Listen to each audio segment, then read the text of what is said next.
My name is Shelley Smith, and I'm an alcoholic.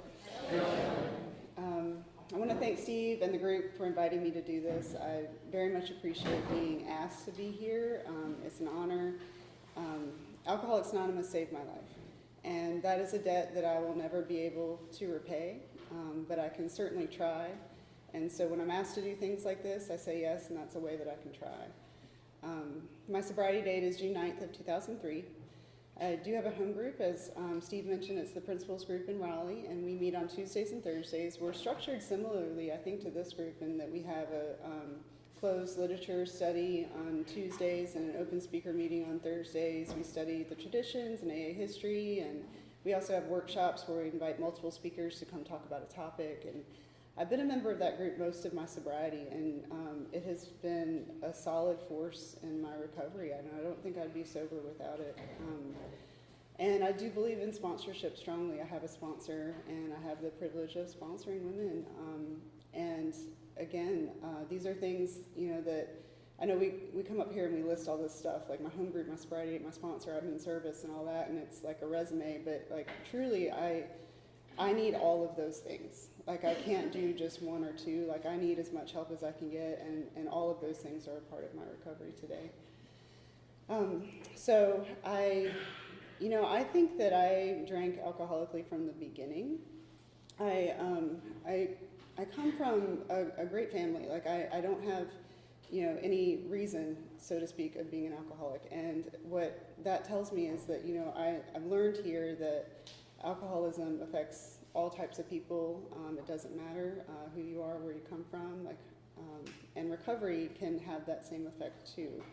So, my parents are still together. They live in the house that I grew up in. There was a lot of love in my household growing up, and a lot of opportunities to do things, take art classes and go to summer camp. But, I had that ism of alcoholism before I ever took a drink, and as a result of that, I think I had a real hard time believing or accepting or feeling that love. I always was riddled with fear from the very beginning, and was afraid that if you really knew who I really was, you wouldn't actually love me the way that you said you did. And I had and have a lot of other issues besides alcoholism, and alcohol was a solution for me in the beginning. I was a very I don't know if I would say I was troubled, but I had some problems as a kid. Like I had suicidal thoughts as a very young age, and I didn't know that that wasn't normal or that I could get help for that. I just didn't know to ask for it, and so I just lived with those things. And so when I discovered alcohol, like I drank with a purpose from day one. Like I wanted to change the way that I felt. I don't have the experience of a period of social drinking and where I all of a sudden cross a line and like, what happened? Like I always drank for oblivion, and I drank for escape, and I didn't see any other reason to do it. And so the first time I ever drank or ever got drunk, I was a teenager, and I was off at a party with some friends, and I remember so clearly, like I just felt free. I didn't feel like 10 feet tall and bulletproof. I just felt free. I didn't have all of those worries and fears that have been plaguing me all my life. Like all of a sudden I was just equal on the same playing field as everybody else. And that's all I ever wanted, was just to be normal, just to be like you guys. And because I always felt a part of different then. And like I said, alcohol was the solution. And so I knew that I wanted to do that as much as possible, as often as I possibly could. But coming from, a family where my parents like really paid attention, I didn't have as many opportunities as I wanted in the beginning. And I didn't suffer a lot of consequences in the beginning. It was really just a lot of fun. But I remember after I got drunk that first time, that obsession kicked in immediately, where the way that I thought about alcohol was never healthy. Like if there was a chance as teenagers that we might be able to get some, that was all I could think about. And once we did, it was like, okay, how much do we have? How much is yours and how much is mine? Are you gonna drink all of yours? If not, can I have it? Maybe I'll just take it anyway. Like that was just the way that I thought about it. And I didn't know that that wasn't normal either. I liked to drink straight liquor. I didn't really see the point of mixing it because, like I said, I had this purpose, and I was like a pretty small kid, and so seeing, this little girl like turn up a bottle of vodka, a lot of people thought that was really funny, and I felt like I was good at something, like I felt really tough, like I could do this, and so it just, it gave me a lot of things in the beginning. I always kind of struggled in school. Like I said, I had a lot of fear, like really, I was so shy. And so going to class, I was terrified of being called on, terrified of having the wrong answer, terrified of talking to people or trying to make friends or being rejected, all of those things. And so I didn't try a lot of things because I was afraid I would fail. And so I just wouldn't try. And I didn't, I made average grades, I guess. But I never felt like I was very smart. But I was always good at art. And so when I was 17, I moved to Winston-Salem to go to an arts high school. And it was like they took all the misfits and all the high schools in North Carolina and put us in the same place. And I just felt really at home. And, but 2 weeks after I moved there, one of my best friends died in an accident. And I just had absolutely no way of handling that. I had no relationship with spirituality. I had no higher power in my life. My parents had required that we go to church on Sundays, but I was so stubborn and hard-headed that I didn't like being made to do something, so I refused to get anything out of it and just refused to pay attention. So I just had no tools to deal with that tragic event, and I turned to alcohol because it had worked for me before, and it worked again. But also what I did in that moment was I completely turned my back on the concept of God. I wasn't sure what I believed in, but I knew that if there was a being up there that would pick and choose who lived and who died, I couldn't trust that because, my friend was a good person and he didn't have to die that way. And so I really developed a very strong skepticism, resistance, and judgment towards anybody that had religion, spirituality, or any kind of connection with God. And that lasted until I came to Alcoholics Anonymous, and that was a barrier that I had to break down in order to stay sober. And I did, and it is possible. I have a relationship with a God of my understanding today that works for me, and that's what AA allows. And so again, I turned to drinking, and my second year there, I moved off campus into a house that was directly across the street from the dorms, and so everybody would come over there to do the things they couldn't do in the dorms, and it was just like a wild party house, and I loved it. Like I would come home, and oftentimes like nobody that lived there would actually be there, but it would be full of people that sometimes people I didn't know, and as long as you brought enough to share, like I was fine with that. And I started drinking every single day then. It was the first opportunity that I had to drink every day because we lived next door to some people that were 21 and had no problem buying us alcohol. And so the first chance I got, that's what I started doing. And again, there weren't a whole lot of consequences.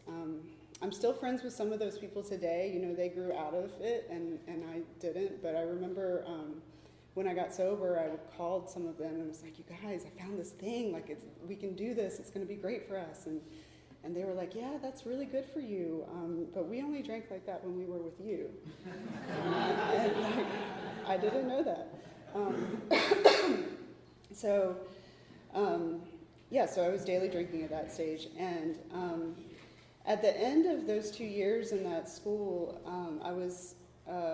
I got into an art school. In Chicago that's a really good school, and it was a wonderful opportunity, and I absolutely did not want to go. I think in retrospect, I had lost the power of choice at that time, and I knew that was going to be a really challenging academic environment and that I wouldn't be able to do that and drink the way that I was drinking at the same time. But I was very resistant, and my parents convinced me to try it for a year, so I did. I moved up to Chicago when I was 19, and I didn't know how to make friends without alcohol. Like, all of my social interactions had to do with alcohol at this point. And I remember sitting outside, just being very lonely, and sitting outside of class smoking a cigarette one day, and there was this girl that looked like maybe somebody I could be friends with, and so I went up to her and said, like, almost word for word, like, I think I'm going to leave class and go down the street and drink myself into oblivion at that bar. Do you want to come with me? And she was like, no, I really don't. Like, it's 2:30 in the afternoon and we're in class. And I remember feeling a deep sense of shame in that. And from that point on, I only spent time with people that drank like me because, again, I had lost that power of choice. Like, here was a healthy, potentially healthy friendship, and here was alcohol, and I had to go with alcohol. Like, there was no choice. I ended up dropping out of college. I had a medical condition that didn't have anything to do with alcoholism that I had to address, and I moved back to North Carolina in with my parents, and after about 6 months of getting that straightened out, I told them I wasn't going back to college. That, I was so arrogant that I really believed that it was this scam and that I could teach myself anything that I wanted to know. So I told them I was going to move to New York City because I figured that I could learn anything that I wanted to learn in New York, and I could be an artist there and have this bohemian lifestyle. And so I did, or I tried. I moved up. I was 20. I moved to New York City and moved in with a friend who was in college. And started working in bars and restaurants. And, I met all of these writers and musicians and artists and actors and just had this idea of what our life was going to be like. But the reality was that none of us were, making art or writing or acting or playing music. Like, we were all just drinking in these bars. And that became my life. I turned 21 up there, and that was it. That was all that it took. That was the last restriction left on my drinking, and it was removed, and it was full-blown alcoholism at that point. I was very immersed in the bar culture. All of my friends were servers or bartenders or cocktail waitresses or whatever, and so we would go to a friend's bar and they would let us drink for free, and then they would come to our bar and we would let them drink for free, and we just bounced around like that all night long. And the bars in New York stay open until 4 a.m. And then when they close, oftentimes, they have these big metal gates that they roll down and shutter the windows when they close. And we would have after hours parties in there with the owners and the people that work there and our friends until 7, 8, 9, however early in the morning. And I just remember feeling sitting on the edge of that bar stool at 8 o'clock in the morning and seeing the cracks of sunlight shoot through those gates, and just this sense of absolute dread and fear would overtake me, like those 4 horsemen that the book talks about were on me. And because I knew in that moment that I would have to go home and be alone with the person that I was and the life that I was living, and it was awful every day. And so that became my life. I stopped doing anything that made me me. I had no interests, no activities. Drinking was no longer, at this stage, it was no longer fun. It was no longer about a party. It was my job. I would meet new people and they would ask me what I did, and I didn't know how to answer that because all I truly did was drink. And I got a job at this bar. It was a country western themed bar, and I wanted to work there specifically because the owners encouraged the staff, which were all women, young women, to drink on the job with the customers. And I was like, this is the place for me. And so I started working there, and it was, my day would go, I would come to or wake up, in the afternoon, whatever time. And I didn't have that many blackouts. Sometimes I wouldn't remember a couple hours from a night, but I never woke up in another city, not knowing how I got there. So I would wake up, and before my eyes would even open, I remembered everything. All of these memories from the night before came flooding back to me. Everything that I had said and done, and the people that I was with, and the places I had gone. And it was just overwhelming. And I couldn't, the shame and the guilt and the remorse were just on me. And so I would take something to calm myself down, and then I would go into work. And I had this rule that I couldn't drink whiskey until 10, because that's what I wanted. All I ever wanted to do was drink whiskey. That was my thing. And so I would tell myself I would drink beer until 10 p.m., and then I could start taking shots of whiskey. But I could never make it to 10 p.m. And so something would happen, some customer would come in and buy me a drink, or I would, be like, well, I have to take this shot with this person, whatever. And I would start drinking whiskey, and then I would be too drunk to work. And then I would take something else, and then all of a sudden I could drink all night long. And that's what I would do. And then it would be, 7, 8 o'clock in the morning, and that sunlight would be creeping in again. And there was nothing that struck more fear into my heart than the sight of the morning sunlight. And I would walk out onto the street in the morning, and I'd see these people hustling and bustling and going to work, and they would have their coffee and their dry cleaning and wearing business clothes and getting into cabs and going to their jobs, and I would just be astonished, like, I don't know how that works. I don't know how you do that, and I do not fit into this world. I cannot function like that. I didn't know how to live life. I had completely been overtaken with self-loathing. I wanted to die every day. I couldn't bring myself to take my own life, but I had absolutely no regard for my own personal safety. I was constantly putting myself into dangerous situations with people I shouldn't have been with, and didn't care. And every morning that I would wake up, and all of those thoughts would come flooding back to me, and I would just remember being crushed by this weight of, like, again, like, I have to go through another day of this again. And I knew I was an alcoholic. Like, as far as I know, I'm the only alcoholic in my family. Like, I didn't have the example growing up of what alcoholism was or what recovery was. But I knew at the end of my drinking, like, if this isn't alcoholism, like, I don't know what is. Like, this is it. But I did not know that there was a solution. So I remember at one point, I was also lying to everybody, like, even the people that I was drinking and partying with, like my girlfriends, we would go out and have drinks and whatever, go to a club. And then we would all say goodnight, and they would go home, and I would be like, yeah, bye, guys. And then I would just go down to the dive bar and sit by myself and drink by myself until I couldn't, until I was done.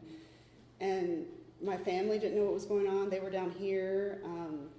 I would come home, a couple times a year for a couple days and just, like, maintain, and they knew that something was very, very wrong with me, but my family didn't talk about stuff. Like, we had a lot of love in our house, and we still do, but, like, we did not talk about things. And so nobody talked about what is wrong with Shelley, but everybody knew something was. And I'm so proud to say that today, as a result of Alcoholics Anonymous, like, that dynamic in my family has shifted. And we do talk about things today, and we're able to be open and honest and emotionally vulnerable with each other today, which is pretty profound to me. So I went to this alcohol counselor, and I still to this day don't know what an alcohol counselor does, but I only went once. And what I wanted her to do was tell me how to drink normally. And I told her, like, maybe 50 to 60% of the truth of the way that I was living, and she gave me an AA meeting schedule. And I was like, that is not the solution that I'm looking for, thank you. Like, I didn't know, to my knowledge, I had never met anyone in AA, but I knew 3 things about AA. I knew that it was a Jesus cult, that y'all made amends, and that you didn't drink at all. And I didn't want to have anything to do with any of that. And I said, those people don't drink at all, and I don't understand that. Like, why can't you just have 1 or 2? And she said, Shelley, for some people, it's easier to not drink at all than it is to try to just have 1 or 2. And that really hit me. I knew what she was talking about. So I took that meeting schedule, which in New York is like a phone book. I mean, it's huge. They're all day long, every day. And like I said, I didn't know anything about AA, so I didn't know that the only requirement for membership was the desire to stop drinking. Like, I thought you had to be fully sober to walk through the doors. And so every day I would, like, pick out a meeting that I was going to try to go to, and then I would get drunk, because I couldn't go 24 hours without drinking. Like, I couldn't. And then I would feel like I can't go to this meeting because it would be disrespectful, or it would endanger you all's sobriety if I showed up drunk. And so I never went. I didn't make it to AA that way. And so what happened was it just continued like that, and it got worse and worse and worse. And I, at the end of my drinking, I would, like I said, put myself in dangerous situations all the time. I would pass out on the subway and end up at the end of the line in the Bronx or Queens or wherever, not know where I was or how to get back. I would also, like, wander off and pass out. Like, I would just leave, just be like, I gotta go. And I would leave and not tell anybody. And then, like, wander outside and, like, lay down, like, on the sidewalk and pass out, or behind a dumpster. And I always had people that took care of me, always. Like, people would find me in those situations and take care of me. Like one time I remember I came to, and there was a man that I didn't know that was carrying me up the stairs of my apartment. And I later found out he was a friend of a friend. And I had told him where I lived, and he was helping me get home, but I didn't know that at the time. And he, with my keys, unlocked my door and put me in my bed and left. Like, people were always looking out for me, and I couldn't do it for myself. I eventually became unemployable. I could not hold a job. I lived off of the generosity of other people, much to my deep, deep shame. And at one point I called my parents and asked for help, not with my alcoholism, because that wasn't the problem. It was all this other stuff I had been diagnosed with. And I told them I needed to see a therapist, and they agreed to help me with that. And so I went to this therapist that I didn't particularly feel connected to. I don't know why. I decided to be 100% honest with her for the only person in my life that I was actually being honest with. But I told her everything about the way that I was living. And she said, Shelley, we can talk about whatever you want to talk about in here, but you're not going to feel better until you stop drinking. So when you want to talk about that, let me know. And I didn't want to talk about that. She also didn't really understand alcoholism. Like, she would tell me, why don't you just go have a Pellegrino? And I was like, I don't know what that is. But she knew enough. She knew just enough. And she also told me that there would come a time in which I would feel like I had no other options. And when that time came, to know that I could call her. And so what happened, I continued on like that for a while.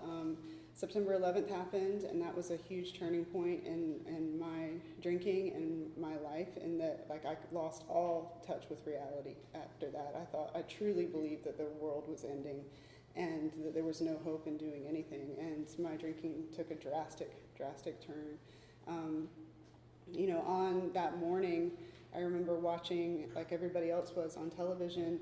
I was in Manhattan, but pretty far away from Ground Zero, and I remember the only thing that I could think of to do was to drink. This was too much. I need to drink. And so I walked down to the corner store. The liquor store wasn't open.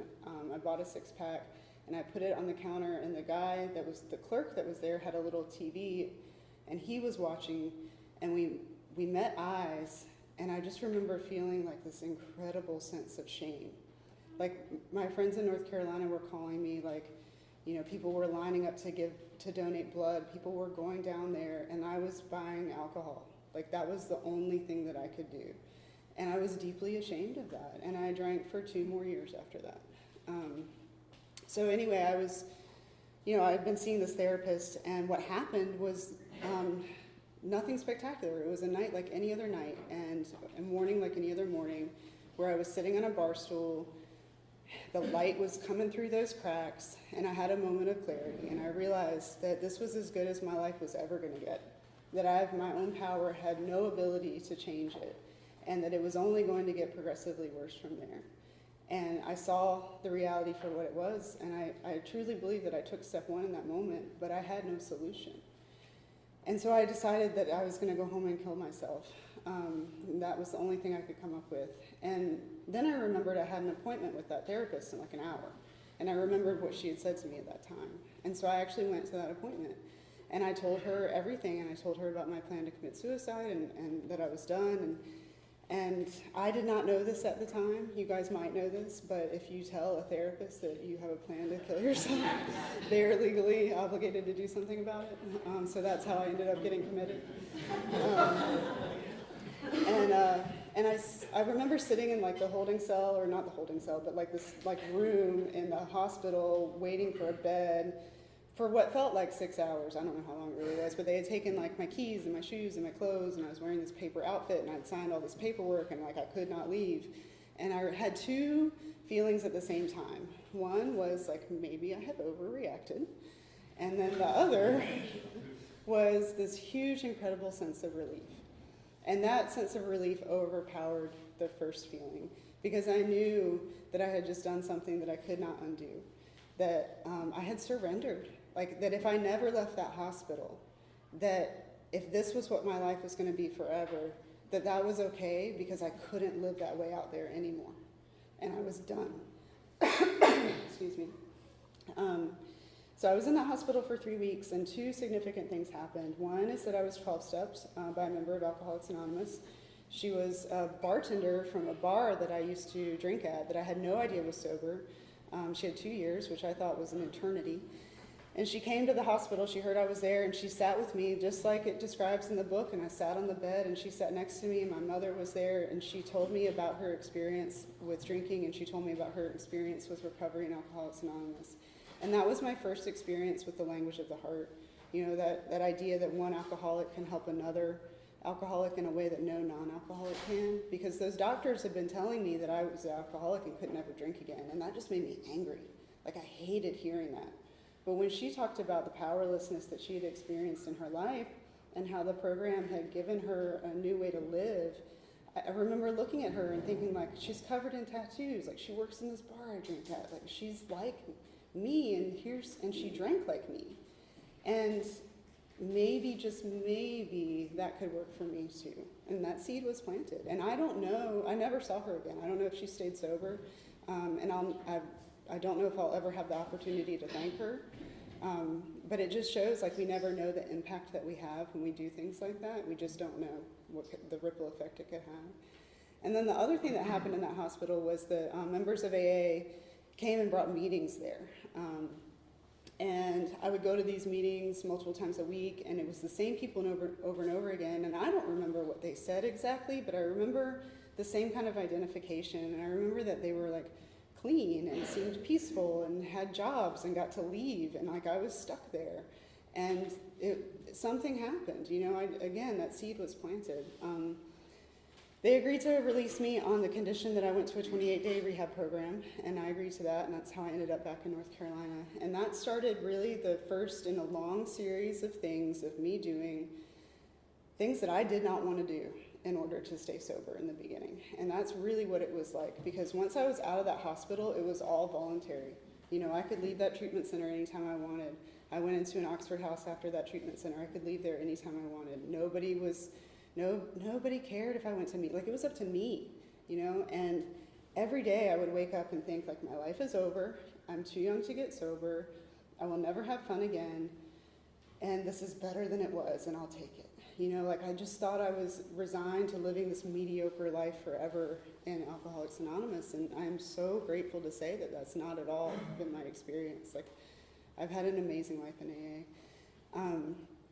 So in that treatment center, I left there, and they told me, you know, get a sponsor, get a home group, get a network of women, get a service position. I was like, all right, and so I got a sponsor, and I got a boyfriend, and was like, I'm good.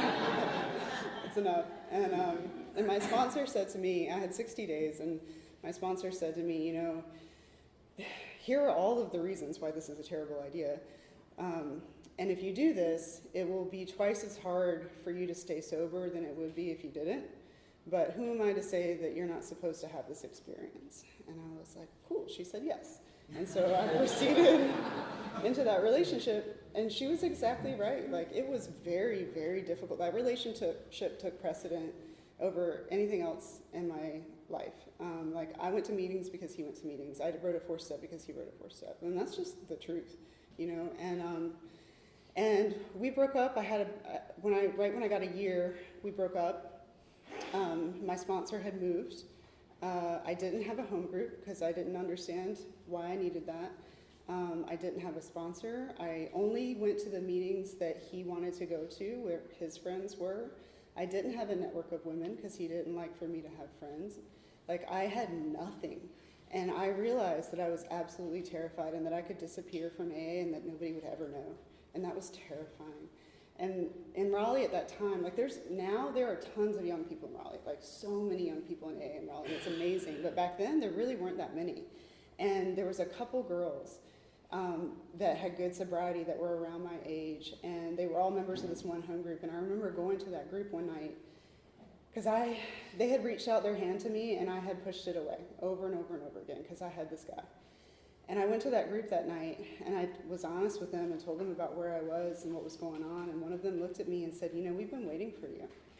And she didn't say it with judgment. She said it with compassion. And she was glad I was there. And that really stuck with me. And that has stuck with me all these years later when we go through phases, or I do at least, when I get like grumpy and I don't want to go to a meeting, or I feel like I hear the same stuff over and over again and I'm just tired and blah, blah, blah, blah, blah. And then I think about that and I think, because most of those women don't go to AA anymore. Like some of them are still around, but most of the women that I got sober with aren't. And so if I don't go to that meeting, like who's going to be waiting for the woman that walks in? That is my responsibility. And so I keep showing up, and I keep getting more and more out of it. I got a service position right away because that home group was really small, and so they made me the hospitals and institutions rep, and that was my first experience in service, and that absolutely changed my recovery, and I believe that it saved my life. Because I started going into the hospitals and taking meetings just like those members had been coming into the hospital that I was at. And I realized that all that I had to do there, like I didn't have to have this perfect life. I didn't have to have all the answers. Like all I had to do was say, I've been where you're at. This is what I did. It worked for me. I think it can work for you too. Let me show you how. It was that really simple message of hope. And that all of a sudden gave me a purpose that I had never had before. It took all of those experiences that I was so deeply ashamed of, all that remorse and regret that I just lived with, and it turned it around, and it gave it a purpose, and I realized that I could use it to help people. And so that started, a lot of different experiences with service. Like I've never looked at service and said, like, I think that I'm best suited to be the secretary of this group, so that is what I'm going to do. It has always been something that has just like fallen in my lap that I was like, oh gosh, do I really have to do this? All right. And I just give it a shot, and then it changes my life. One of those things was going into the correctional facilities. My sponsor, I had gotten a new sponsor. I joined the principals group at this time. My sponsor informed me that even though my home group met twice a week, that didn't mean I got to choose which meeting I went to. That meant that I had to go to both meetings, which was just shocking to me. So I was really like, she really whipped me into shape. But she, at that time, was the area corrections facility chair. So she was traveling all over the state, going to different prisons and jails. And she was like, come on, let's go. And I said, Sarah, I have never even been arrested. Like, those people are not going to want to listen to anything that I have to say. And she said, Shelley, they know how to get arrested. What they don't know is how to stay sober, and you do have experience with that, so why don't you try talking about that? And I did, and I realized through that experience, I connected with women there, like in a real way. Like some of them moved to Raleigh after they got out. I ended up sponsoring one for 5 years, and we had a really amazing experience together. And what I realized then is like I don't have to make my story any tougher or harder than it was. Like the language of the heart is about truth and honesty and about connection. And I learned a lot from that. I also went to early on in sobriety. I went to a young people's conference called NICIPA, the North Carolina Conference of Young People in Alcoholics Anonymous. I was drugged to it. I did not want to go. I thought the name was dumb. I thought it was weird. They do all this weird stuff. They chant. They hug. They are really excited. None of that was in my personality at the time. But I went, and I realized like how much I'd been craving a connection with people that were sober, that were around my age. And I got that there, and that was a really powerful experience. And I got asked to join a host committee to try to plan a conference, and I said, no, I'm not a joiner. I don't participate. Like, no, thank you. And then my roommate at the time was like, well, I joined, and they're going to be meeting at our house. And so again, like, it just kind of like presented itself to me. And I was taught in the beginning to stay honest, open-minded, and willing. And so I did that, and I joined this committee, and that was the beginning of 7 years of service to NICIPA. And I planned 2 conferences with obviously a group of other people in 2 different cities, and I served a 5-year term on the statewide advisory council. And I got to travel all over the state and connect with young people's groups all over the state. It was like having this statewide home group, and they do a lot of silly stuff there, and that really helped me to not take myself so seriously. It also was like traditions boot camp. Like we were all young. None of us had had a whole lot of experience, and we were doing all of this committee work in Alcoholics Anonymous, and we wanted to do it the quote-unquote right way. But we were breaking traditions left and right, and our sponsors were getting involved, and so we were just learning as we went. And luckily, we were given the freedom to make and learn from our own mistakes. You know, we weren't like kicked out of AA.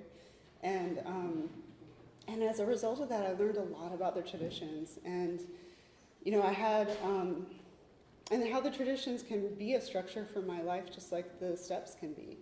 I was asked to do a traditions talk a couple months ago, which is not really my strong suit, but I did, and one of the things that I realized in doing research for that was that, like, you know, we talk about our primary purpose within Alcoholics Anonymous, but we also have this framework for this primary purpose in our lives.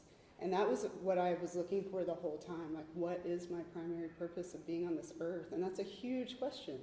But I've learned here to keep it simple, and the book has taught me that my primary purpose is to grow spiritually and to help other people. Like, that's it. And so as long as I'm trying to do both of those two things, like, I will be okay.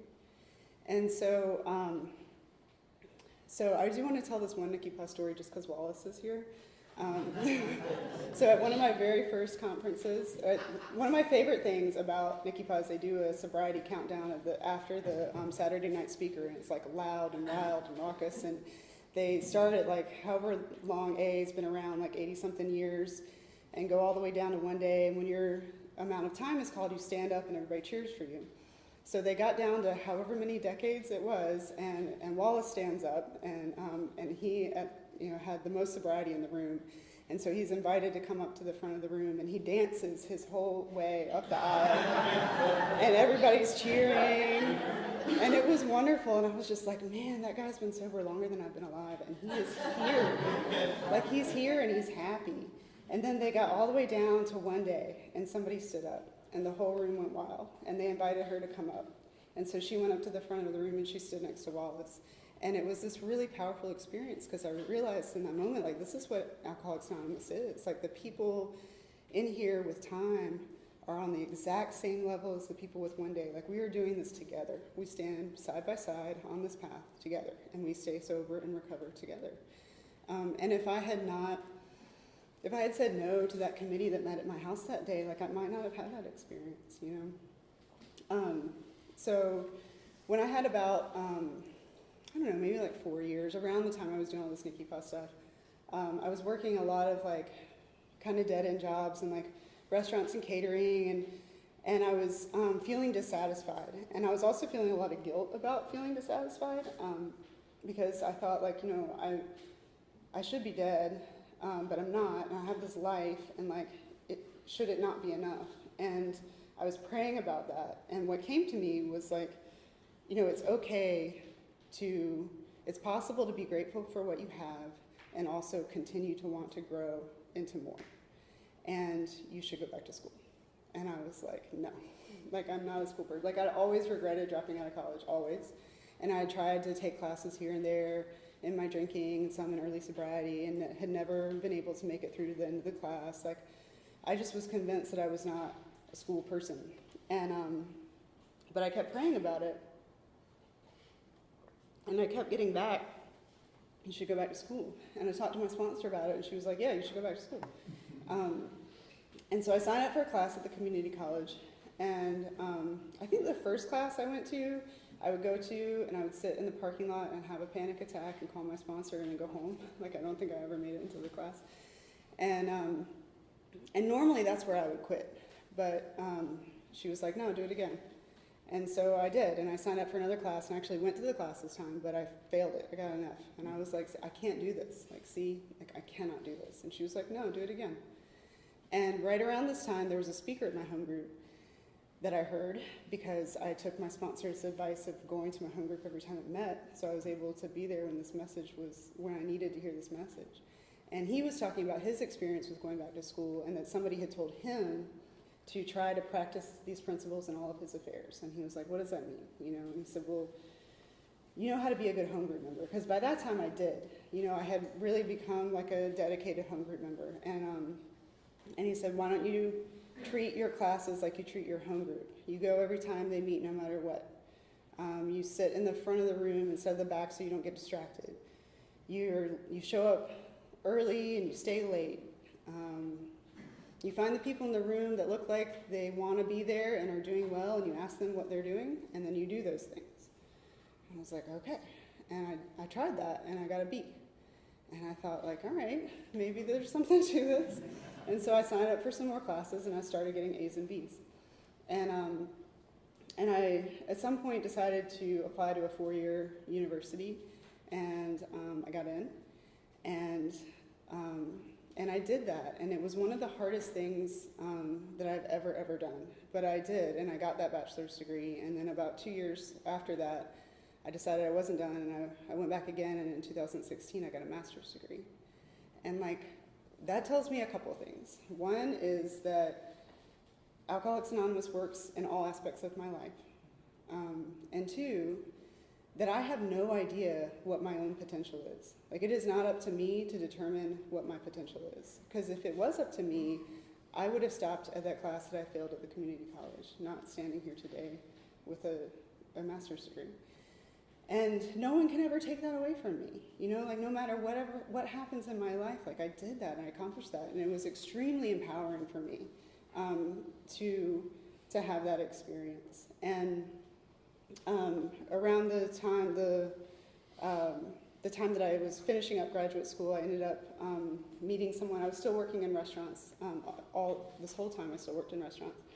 And I met this man in a restaurant that I worked at who has an interest in supporting the arts, because I went back to school for art. I am a working artist today. I have a career in the arts.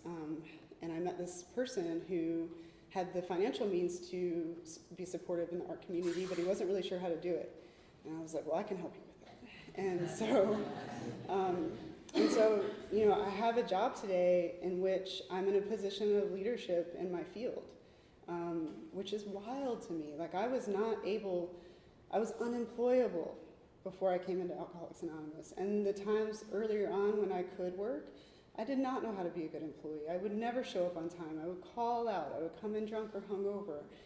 The times that I was there, people would tell me what to do, and I would just do whatever I wanted. Like, it didn't matter. I did not know how to work.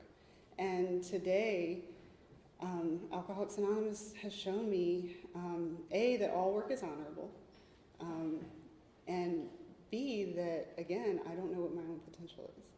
And so I love my job today. You know, I manage art studios and 2 art galleries. I work with artists on a regular basis and help them plan their exhibitions. Around this time, I guess this was about 2.5 or 3 years ago, I ended up having just a mental health crisis is what I'll describe it as. Like, a number of things happened in succession over a couple of months that were too much, that almost broke me. And in that process, I had a complete and total break with my relationship with my higher power. I did not believe. I was angry. I felt betrayed. I was angry at Alcoholics Anonymous. Like, it was really, really scary. I was in a precarious place. And I'm telling you all of this because I want you to know that if you ever find yourself in that situation, you can get through that without drinking, because I did. Because what I had been doing for all of this time up until that point was staying honest, open-minded, and willing to the best of my ability, trying to practice these principles in all my affairs to the best of my ability. I never stopped working with sponsees, and I never stopped going to meetings, and I never stopped calling my sponsor. And I kept my sponsees during this time. Some of them let me go.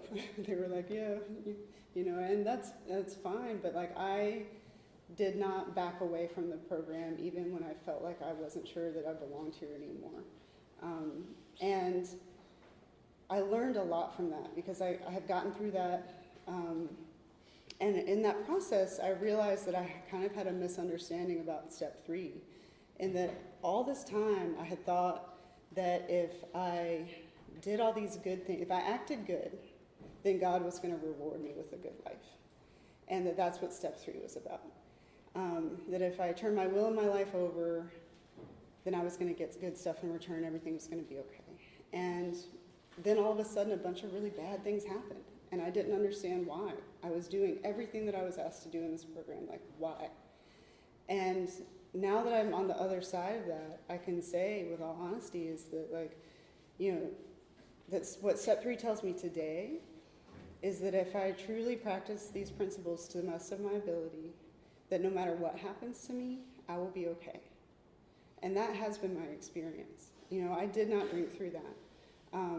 I have been through many, many dark times in sobriety, and I have not had to drink over them. I have been through many wonderful, wonderful experiences in sobriety, and I haven't had to take a drink over that either.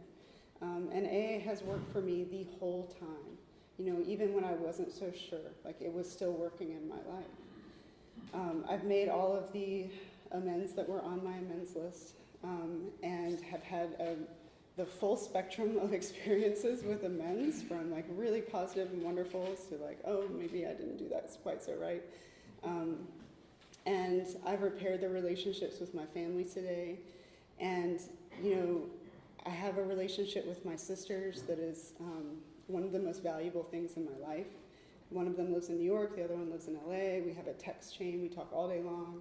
Like I love them, and I'm able to be present in their life in a way that I never was before.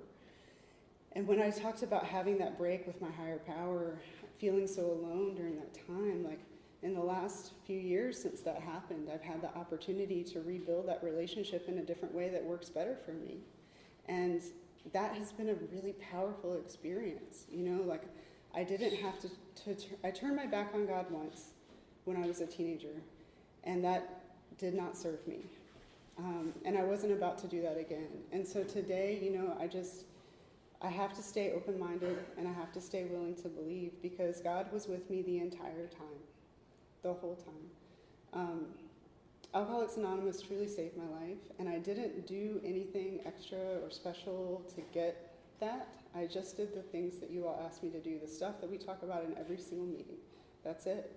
And if it worked for me, I truly believe it can work for anyone. So thank you.